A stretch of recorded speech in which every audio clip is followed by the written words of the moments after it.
Step 001/07. Open file. 057 Green.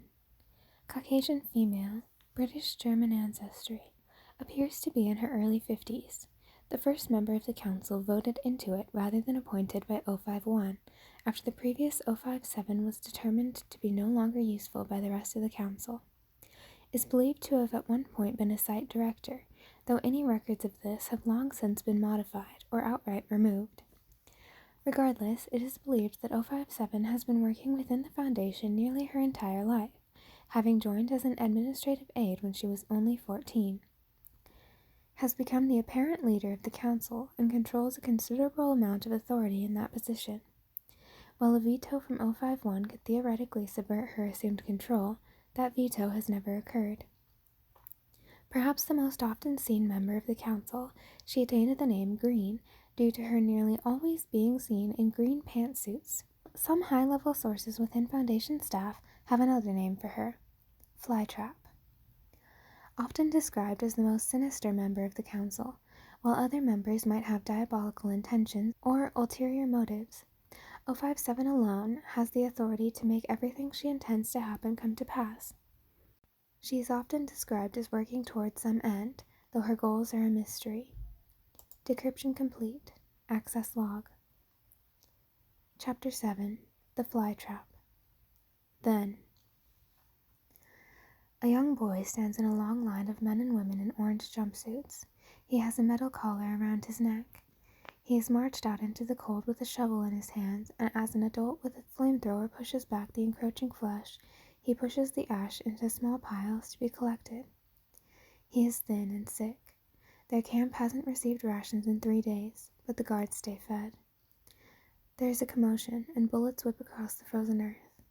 The boy dives for cover behind a pile of fleshy corpses, and covers his ears against the screaming and shouting around him. It lingers for a moment, and then silence. When he opens his eyes, Anthony is leaning down to pick him up. The older man throws a warm blanket across Adam's shoulders, and carries him to a waiting personnel vehicle.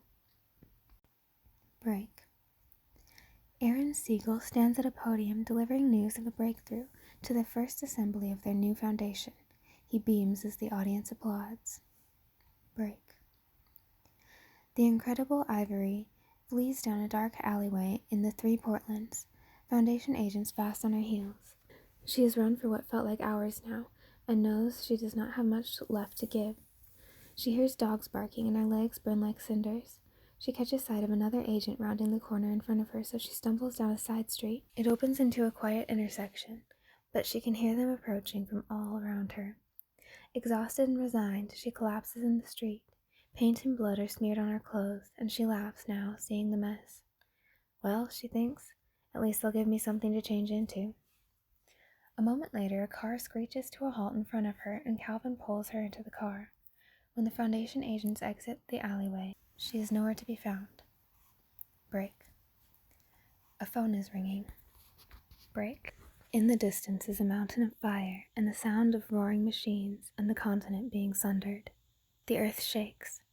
Arians keeps the car straight on the road, even as it bucked and buckled beneath him. In the back seat, Aaron is staring at the floor.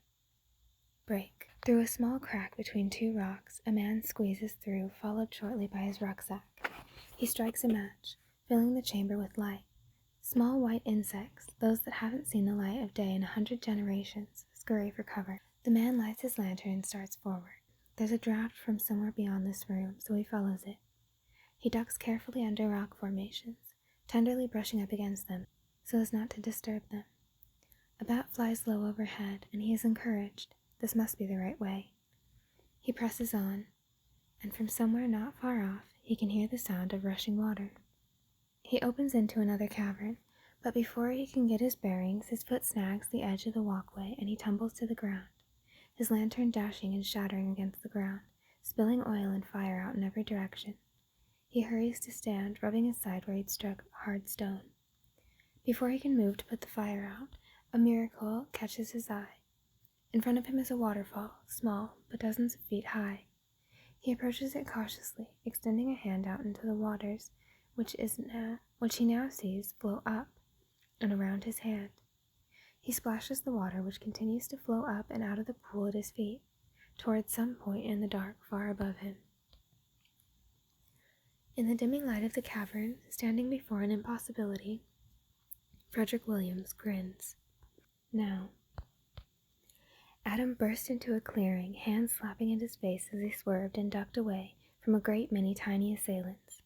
Olivia wasn't far behind, followed closely by Calvin and Anthony. Of the four of them, Olivia had fared the best in the jungle. Calvin had slipped and fallen into quicksand, which now covered his lower half, as if he was an ice cream man cone. Anthony was drenched head to toe in sweat from the humidity, and he grumbled and fumed each step of the way at the heat. Lastly, Adam had earned the attention of a swarm of bugs, which, to his telling, had now followed him for the better part of the last mile, since their car had broken down. Calvin called a general halt to their progress to survey a map and some notes he had received from Delta. Of the seventh overseer, the journal had been scant. She moves often, but Delta had been watching the movements of the one they called Green for weeks. True to the journal's description, she had moved more frequently than any of the others, often staying at a location for no more than a few days at best. But here, deep in the heart of these forests, she was said to have been staying for over a month. "I don't like it," Anthony had said, chewing on the end of a cigar. "This feels like a trap." "Yeah," Adam had answered. "We don't actually know that she's there, either. We just know that we haven't seen her leave. There are plenty of ways she could have gotten out." Calvin had stroked his beard at the thought, catching Olivia's eye from across the room before she quickly looked away. "You're right, this is profoundly sketchy, but if our sources are correct and she's where we think she is, we might not get another chance at this. We have to act now." So it was, then, that they arrived in Cambodia! Anthony shouted, tearing yet another piece of his shirt away from his body. "Cambodia, of all the places! If the bugs don't kill you, the wretched heat will." He pulled out a fan and began to feverishly wave it in front of his face. "I have had enough of this part of the world for one lifetime. If I never have to spend another day in these god-awful jungles, it won't have come soon enough." Calvin surveyed their map, noting a nearby river as a landmark. "We're close now. Once we're in the city, we need to meet up with Vanderveer. He'll be here, in this bar. He has contacts that can get us where we need to go." He pulled a bandana out and started wrapping it around his face. "Put something up over your face. We need to stay as discreet as possible here." He stuck a finger out towards Adam and Anthony. "You two pasty faces stick out." Anthony grunted, but Adam whipped his head around, face red from sustained smacks. "Hang on, what now? Why do we need to hide our faces?" Calvin tucked his map and the journal away. "Same reason the overseer is here right now. Political unrest. Vanderveer says there's an artifact of some kind being held by the local revolutionaries, and that Green has come in personally to treat with them and get it back." Adam's face ran wide. "Why is an overseer coming to treat with revolutionaries?" "Don't be fooled," Anthony said, slinging Adam's canister over his shoulder. "This isn't a diplomatic mission. Green gets off on this kind of shit. If she's here, that means something disastrous is about to happen." After quickly cleaning themselves off and covering their faces, the four of them crept back into the brush in the direction of the nearby city. Calvin slunk behind a wall as a group of rioters passed by him. Torches illuminated the dark streets. Somewhere not far off, he could hear the sound of gunfire and car alarms, and the occasional loud boom of a tank as the government moved troops into the city. He waited until they were gone and moved quickly towards the east. They had gotten separated early on after a mob had formed around a grocery they were passing by. Anthony had radioed in that he was fine and moving towards the target, and Olivia and Adam had met up a few blocks later. Under the orange fabric of an awning, he saw a single light illuminating a sign, Pedro's Place, and an open door. He slipped through it, and the sound of the streets faded behind him. Pedro's Place had emptied out earlier in the day when a brick had come through one of the front windows, but a handful of patrons still sat at the bar. The broken glass had been swept into a small pile in the corner and left untouched. Calvin entered casually, not rising to meet any of the eyes that crossed the room in his direction. He found a seat near the back of the room at a table in a far corner and hunched down to hide his features. After a moment, the bartender came by his table. "What you have?" the bartender said in broken English. Calvin knocked on the table twice, then twice again, then 3 times. "I'll have what he's having." The bartender paused and left. A few more moments passed, and then another man returned to the table with beers in each hand. This man was a stout individual with fiery red hair and a lit cigarette burning in the corner of his mouth. He took a seat across from Calvin, sliding one of them across towards him. "Cheers, Calvin," he said. "Drink up. We'll likely be dead in the morning."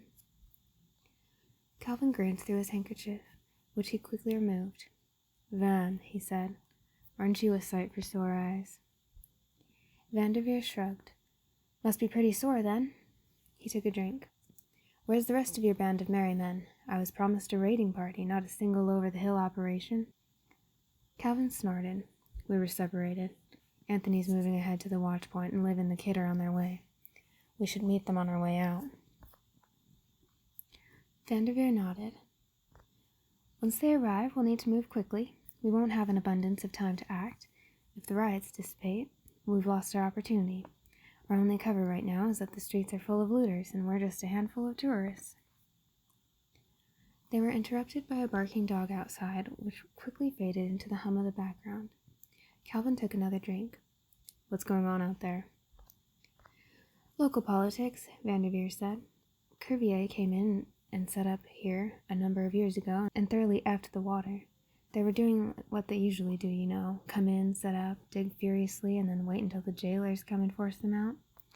Only this time the Foundation didn't show up. You probably had a hand in that." It was Calvin's turn to shrug as Vanderveer continued. "Anyway, there are 3 sides to this. On one hand, you have the local officials, all of whom were receiving kickbacks from Cuvier and are seen as having betrayed their countrymen. Then you've got these folks, let's call them revolutionaries, who have been pushing to overthrow the government for a while. When the details of the Cuvier deal came out, they decided it was their time to shine and rose up en masse. They're holed up down at the governor's manor, supposedly meeting with the local governor to reach some agreements and send the country into civil war. Once it's properly destabilized, the jailers can swoop in and raid the armory where they're keeping this thing they want to get their hands on so badly." "Who are the people in the streets?" Calvin asked. "Rioters. They're all just unhappy with the government, and while most of them probably align with the revolutionaries, not all of them do. Mostly they just want to riot. They're dissatisfied and angry and want to loot and pillage. They're the most dangerous of the 3 sides right now, because if their attitudes turn, especially violent, we could be swept up in it before we have time to get out of Dodge." The sound of the street outside grew louder for a moment as the door opened, and through it stepped a man and a woman. Calvin nodded, and Vanderveer stood. "Time to roll," the husky Irishman said, "for the insurgency."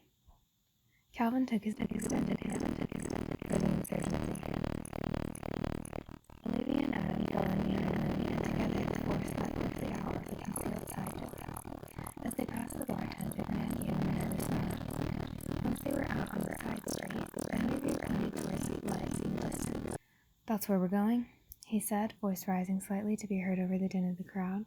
"The revolutionaries have set up there. To get inside, we'll need to meet up with one of my contacts, Joe." He glanced down at his phone. "I was hoping to have heard from him by now, but there's really not much time to wait. Let's go." They took off in the direction of the governor's manor, sticking mostly to side streets to avoid the rioters and larger gatherings. As they paused to wait for a mob to pass, Calvin pulled out his radio and called Anthony. "Anthony," he said, "do you read? Where are you?" The radio crackled in response. "Made it to the watch point. There's a throng of ne'er-do-wells down here pillaging an electronics shop, so I've got onto the roof. Where are you?" "We're leaving Pedro's now. Any sign of our target?" "Not yet. She should be pretty easy to spot, but with the jumpsuit and all." The radio was silent. "Be advised, Calvin. There are a lot of troops moving out of the manor now. They're keeping out of the main street here, and I don't think anyone on the grounds has noticed. If things turn sour here, I think they're going to break really badly." Calvin took a deep breath. "Roger that. We'll meet you soon." The 4 of them skirted past a burning shop and down a narrow street with a tight bend at the end. Approaching it, Vanderveer held up a hand, and they stopped as he peered around the corner. He turned back and swore. "Looters," he said. He pulled his sidearm from its holster. "Don't do anything stupid." He sidled around the corner with the rest of them not far behind. As they approached the group of people emptying a store of its contents, one of the looters noticed them, and then they all did. Vanderveer sucked in his chest and smiled, extending his arms. "Evening, lads," he said, with as much gusto as he could muster. "Just passing through, see? Don't want any trouble. Got money if you want it. No problems here." One of the looters looks back towards the others, and then turns back towards the group, nodding. Vanderveer produced his wallet and stepped forward slowly, holding it out in front of him. "There we go," he said. "Nice and easy now." Suddenly, bullets zipped through the group of looters, and the men and women began falling over each other. One of them pulled a gun and began firing into the dark behind them, and then everyone had guns. Van turned to run back towards the other three, but a stray shot caught him in the leg and he collapsed, cursing. Calvin ran to grab him as he fell, and the three of them started to pull him off the street. Vanderveer looked back toward the group of rioters, his eyes growing wide. "Gas," he said, pointing. "Jailers!" A cloud of gas had formed over the bodies of the dead and dying looters, which crept towards the group. Out of the cloud emerged dark shapes with masks and rifles and riot armor. Even from the distance they were at, Calvin could make out the insignia on their shoulders. Nine-tailed fox.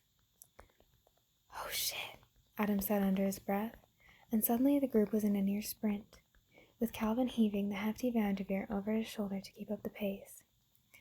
They darted down side streets, but no matter where they turned, more armored shapes emerged from the shadows. They turned again and found themselves in a dead end. "Fudge," Olivia said, turning back towards where a group of Foundation agents now stood at the entrance to the alley they had walked into. Vanderveer swung around on Calvin's shoulder, firing furiously at the agents. One of them collapsed, then another. A bullet pinged off one of their masks, and the agent disappeared behind the rest. Then, one near the front produced a thick steel canister, pulled a tab, and rolled it towards them. A thick orange gas blew out of the can from both ends, filling the alley. Calvin moved to run forward, but each step into the cloud felt like 1,000, and suddenly he was as heavy as lead. He heard Vanderveer swear as he fell from Calvin's shoulder, and then he heard Adam hit the ground, and then himself, and then the world went black. Break. Calvin awoke, cotton-mouthed and groggy, unable to see through a dark band wrapped around his eyes.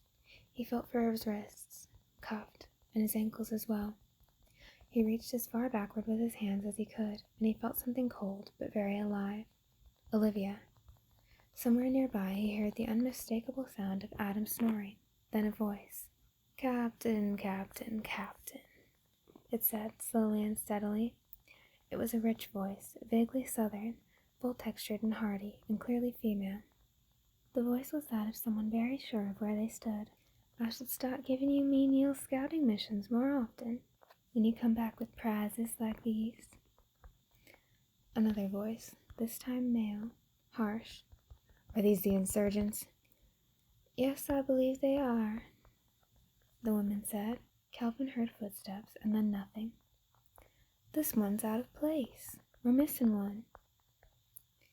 "What would you like done with him?" the man said. The woman paused, considering. "Well, no point in waking him, I think.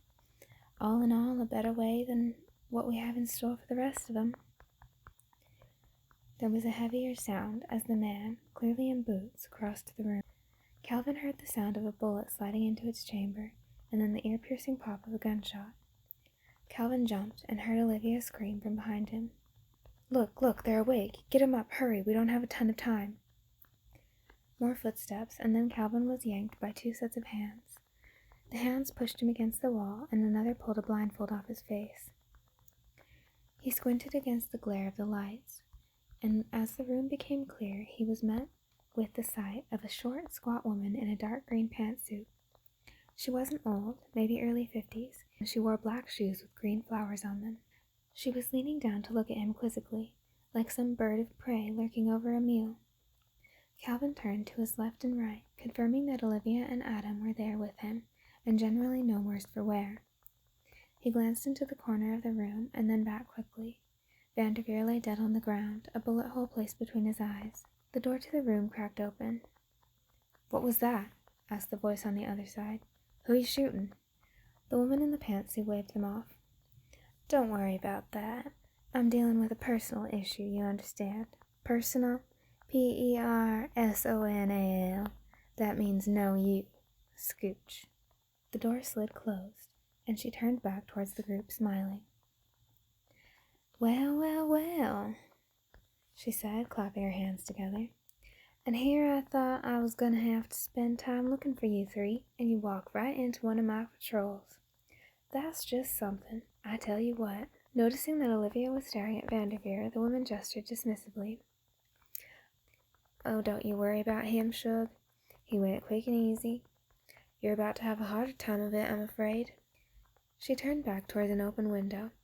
From outside, they could hear the sounds of the throng of revolutionaries in the street. "Introductions! Where are my manners? Goodness, my mama would have whooped me for that. My name is unimportant. You can just call me Green. Everybody does. Hell, you probably do too. As for you three," she paused, finger held against the side of her face. "The skinny one here is a runaway, D-class. The skinny girl is the ant artist who got away. And you, why, you're Calvin Lucy, ain't you? Tired of lobbing grenades at unarmed convoys, you've decided to step up to the big leagues and have a crack at some overseers?" She laughed, a warm, wholesome laugh. "I've got to hand it to you, Calvin. You've got some balls. I don't know what's in the water wherever you're from, but it's some pretty potent stuff. Some of my own could use a tall glass of it." Calvin turned back towards the window. "Now I know what you're here to do. Hell, we all do by now. Some of my fellows decided to turn tail and run for the holes after that little stunt you pulled with poor old Felix. Very clever, by the way. You know what's funny is that Felix himself had worried about that a long time ago. In order to assure him, Aaron had the foundation drained and the ground upturned until there was nothing left. Yet there you were. That shouldn't have been able to be done. Very, very clever," she continued. "But while they might be content to hole up for a while until this all blows over, I've got work to do. The foundation doesn't run by itself, and it certainly doesn't run if there's nobody telling it to go.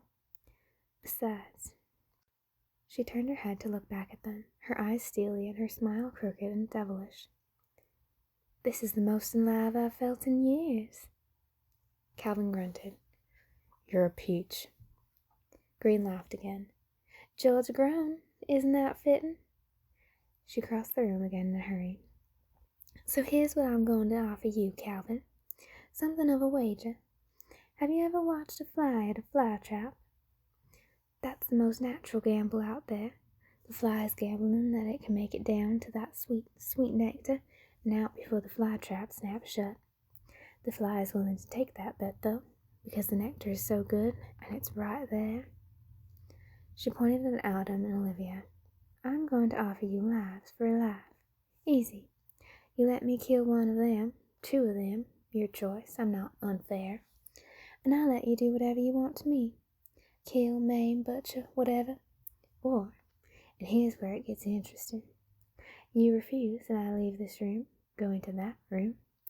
She pointed a pudgy finger at the door that had opened earlier. "And put a bullet into the neck of Yinko something or other, the revolutionary leader. You and your two friends here might make it out alive, but as soon as that throng in the street find out their golden boy was gunned down by the troops now firing on them, they'll set the whole countryside alight."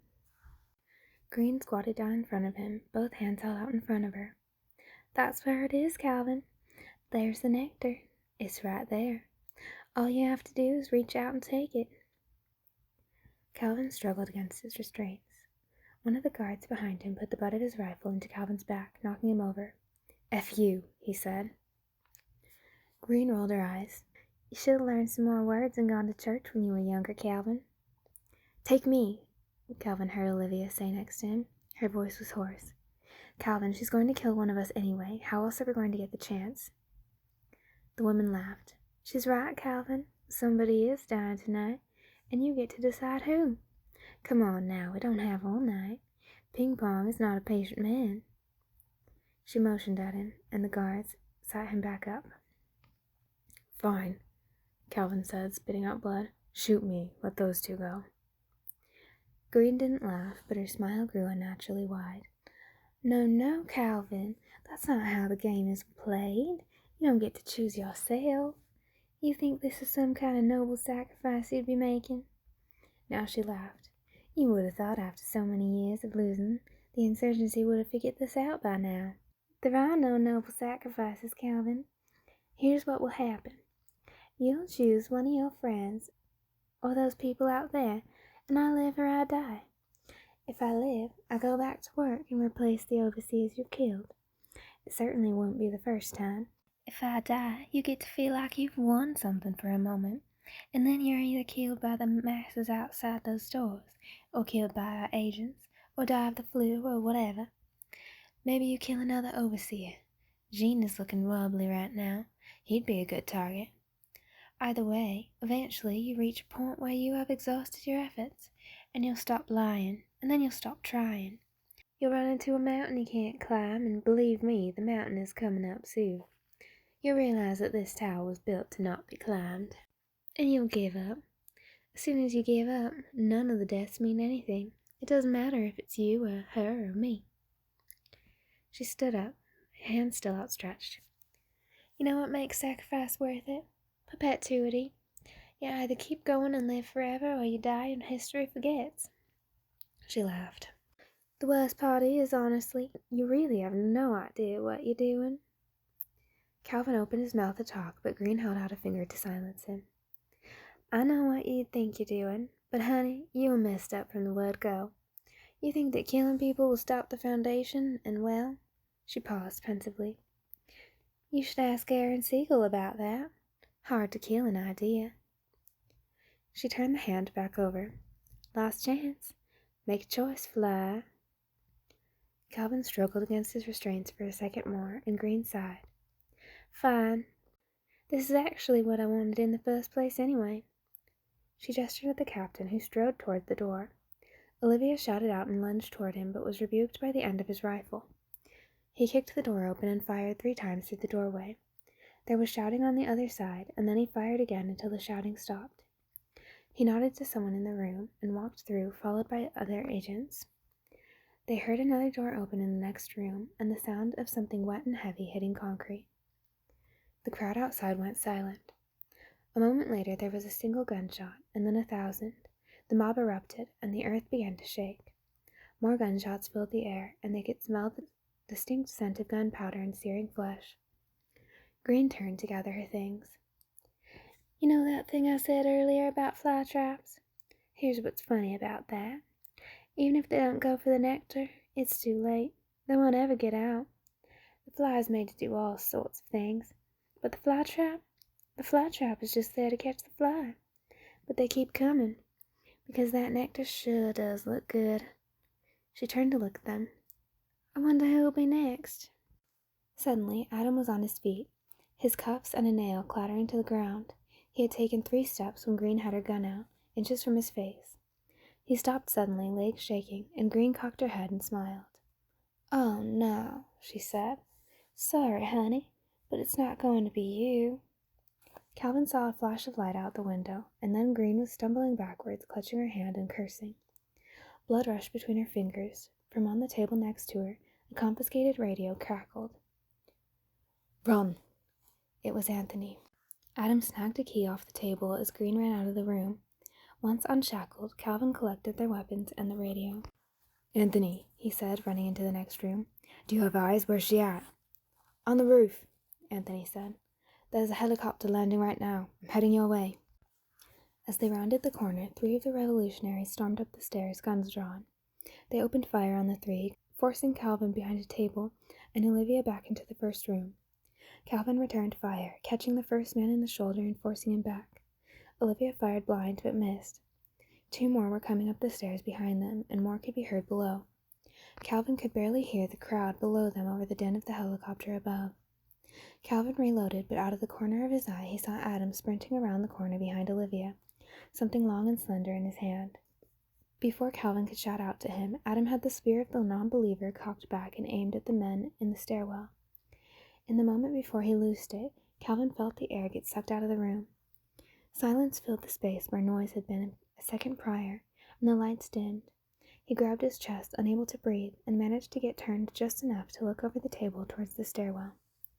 There was a roaring sound like a locomotive passing over them, and a blast of light and heat. The spear ripped through the air towards the men on the stairs, piercing each of them in succession and embedding itself in the wall behind them. As it passed through them, they burst into flames and were quickly reduced to ash, the last sound from their lips being the faint whisper of a scream before being silenced forever. Calvin stood up unsteadily, his expression covered with disbelief. Adam stumbled backward, bracing first against the wall and then Olivia as she came in behind him to scoop him up. He ran a hand through his hair, eyes wide and mouth hanging open. "Holy shit," he said quietly. "I don't know what I was expecting, but... Oh gosh."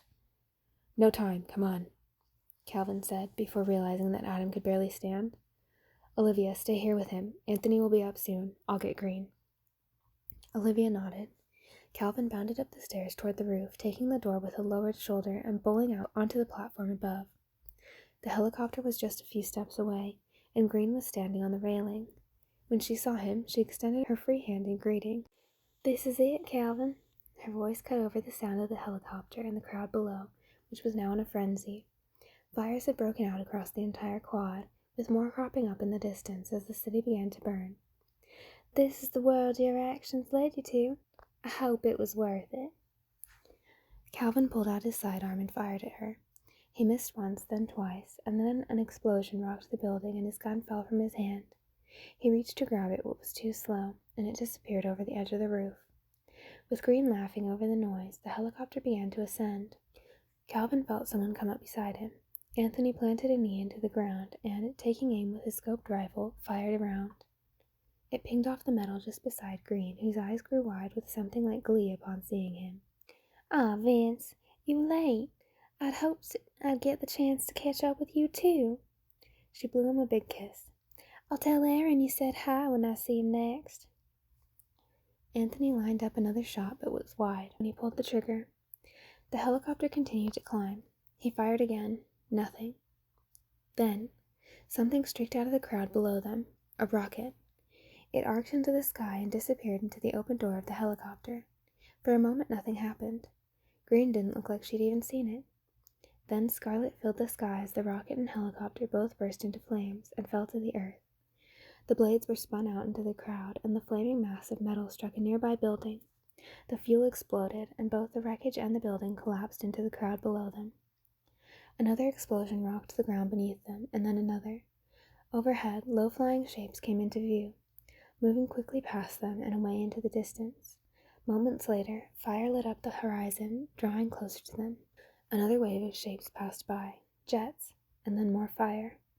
One of them struck the street outside the governor's manor, causing Calvin to stumble. Anthony caught him by the jacket and pulled him to his feet. "Time to go, kid," he said. They sprinted to the rooftop access and down the stairs where Adam and Olivia were waiting. Motioning for them to follow, Anthony led them down another stairwell into the kitchens. They danced around falling pots and pans as more explosions sent shockwaves through the walls of the manor, the mortar and brick beginning to give way in places as the ceiling above them cracked and splintered.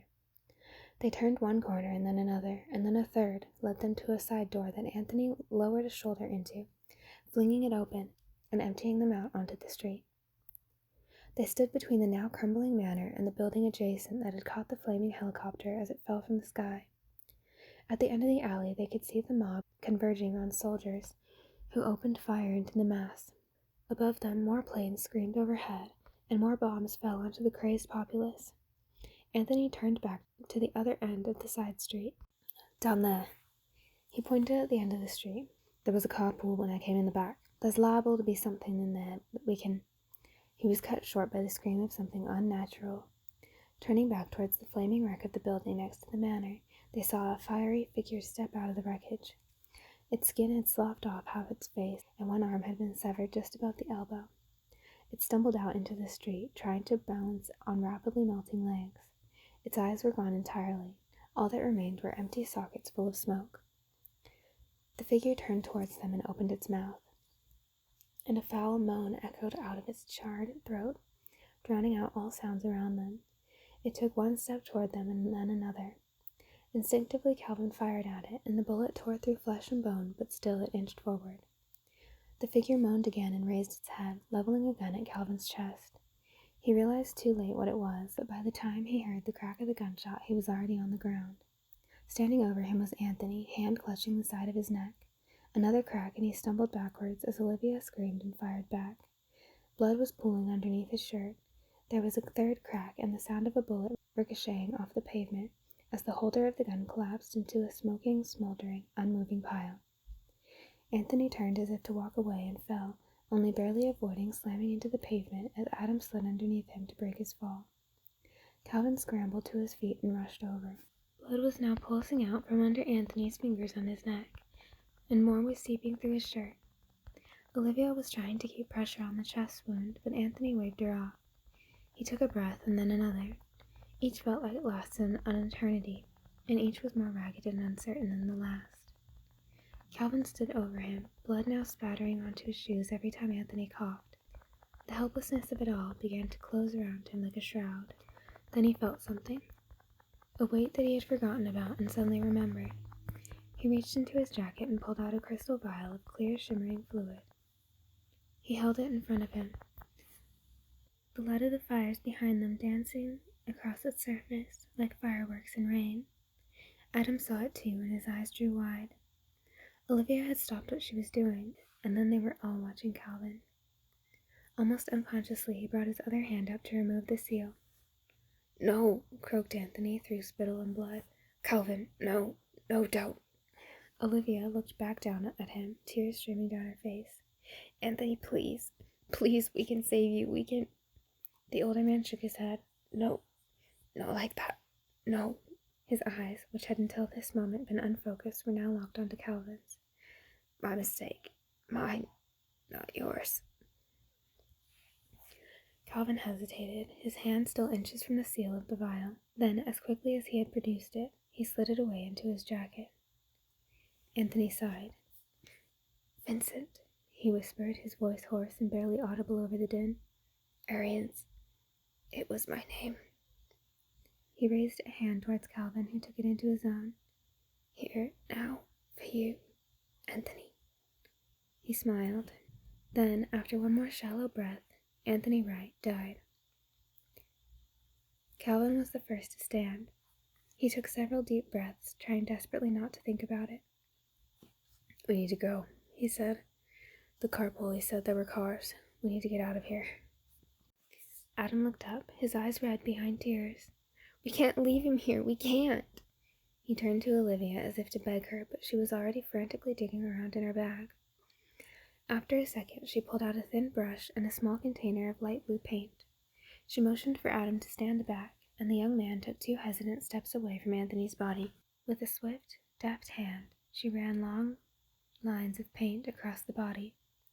At the spots where the lines intersected, light shined through the color of the paint as if from underneath it. She ran several more lines, and then more, crossing over those, and then stepped back. Anthony's body was covered in many thin lines of glowing blue paint, which blinked and pulsed slowly. She leaned forward over him and leaned down to kiss him on the forehead. Like lightning, the lines all lit up at once. Each of the individual cells created by the crossing lines began to change until they were cloudy and opaque, as if he was covered in many pieces of stained glass. As they all solidified into a glass cocoon around the body, Olivia brought the other end of her brush down into the center of the figure, shattering it. The glass collapsed, and suddenly the air was filled with a prismatic cloud of crystal butterflies, each sounding a single note of a song that played around them over the chaos of the fighting beyond. They swung around the group once, and then away from them into the air. The glass was no more, and Anthony's body was gone.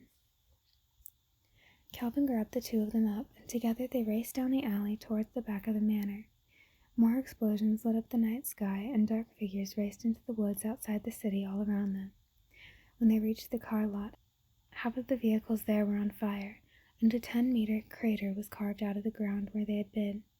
They scrambled through an open gate and surveyed the scene. "Shit," Olivia said. "What are we going to do?" Without warning, a military jeep came around the corner from behind a patch of trees, stopping in front of them. The door opened and a man climbed out, his features hidden beneath a hood and bandana. "Take the car," the man said. "Drive north until you're out of the country. A map in the glove box will take you to your next contact." He looked back towards the flaming city behind them. "Is the overseer dead?" Calvin nodded. The man didn't move. "And Wright?" None of them responded. The man paused and then handed a pack to Calvin. "This is food, water, and munitions to last you until you reach the checkpoint. You must hurry. The overseers have their kill squads roaming the countryside looking for you." He took a few steps towards the tree line and then turned back. "For the insurgency." "For the insurgency," Calvin echoed. The man disappeared into the trees, and the three of them climbed into the jeep. As another bomb dropped nearby, they tore out of the lot and onto a dirt road heading north into the dark forest. Back. Journal entry: The Seventh Overseer. The Seventh Overseer. They call her Green. In my travels, I have had an audience with many of the higher-ups in many of the organizations that deal with the paranormal in this world. In one such case, I sat in on a meeting with a Russian intelligence director and a high-ranking member of the Global Occult Coalition. In this meeting, it was being discussed whether or not action should be taken by the GOC to prevent the Foundation from furthering their influence in Syria, as a powerful humanoid entity had just been discovered there, and steps were being taken by many different groups to step in and intervene. It was thought that this entity was likely being targeted by the Foundation, though it was uncertain how far along their plans had progressed. In this meeting, the Russian director assured the GOC commander that they had the full support of Russian paramilitary forces in the region, a full 20,000 men, if needed. The coalition had a contingent of their own, another 25. It was more than enough force to bring any entity to bear, especially if they could get the jump on the Foundation. During the meeting, the Russian director stepped out to take a phone call, and when he returned, the Russians had decided to withdraw their troops from the area. The coalition commander was furious, of course, but his rage quickly abated when the director told him why they had changed their mind. Green is in Syria. One woman alone had entered the country and sent two of the largest paranatural communities scurrying for their bunkers. The meeting ended shortly afterward, and all involved parties left without much else said. I asked a staffer afterwards what the significance of Green was, as I was a fresh-faced agent at the time and had not yet been informed. "Green?" they asked me. "Green is the devil that sits on the Overseer Council." I learned over time that her reputation barely scratched the surface of her influence. More than any other member of the Overseer Council, Green's name came up most frequently when matters of the Foundation's involvement in the affairs of the world were discussed. When a government would collapse in South America and the CIA was implicated, her name would somehow end up on all the dossiers. A ship that capsized in the South Atlantic would have her name on the manifest. Once there was an explosion at a chemical plant in Bangladesh, and while combing through photographs of the cleanup, whose face do I see in the background but Green? Always present, always watching, carefully planning. Speculation abounded, of course. Everyone in every paranormal investigatory group thought they knew her endgame. The coalition thought she was in league with the factory. The UIU figured she was working for Kervier. The Russians thought she was the Scarlet King. Even my contacts at The Hague had her name connected to drug lords in Mexico, dictators in Africa, and telecom groups in Indonesia. Despite this, nobody could ever clearly put together where the center of her web was. A close friend of mine who died years ago once called her the Spider, and warned me that she was the closest of them all to the Foundation's all-seeing eye. They warned that getting too close to the center of the web would put a person within reach of the Spider, and by then it would be too late. But another contact of mine told me of a different name, one mentioned in hushed tones around water coolers within the Foundation itself, the fly trap. Not a web, but a trap, for those too dumb or instinctive to seek out its hidden secrets. Once you were in, snap. In my career, I tried to give Green a wide berth. Every time I saw her name connected to someone, it was because they had died suddenly or been involved in some terrible, inexplicable accident. Even I know my limits, and I was not eager to become involved with someone who could cause such powerful groups to cower in fear. Despite this, I did once meet her on accident. I was at a luncheon hosted by the Tunisian government and ran into her when I went back to the bar to get another drink. There she was, pantsuit and all, enjoying an old-fashioned and watching a television. When I came up and ordered, she turned to me and smiled a friendly smile and shook my hand. She introduced herself, telling me to just call her Green. When I gave her my code name as a cover, she winked at me and said, "Honey, we both know that's not true." I paid for my drink, wished her well, and left the meeting immediately. That was the closest I ever hoped to come to the mouth of the flytrap.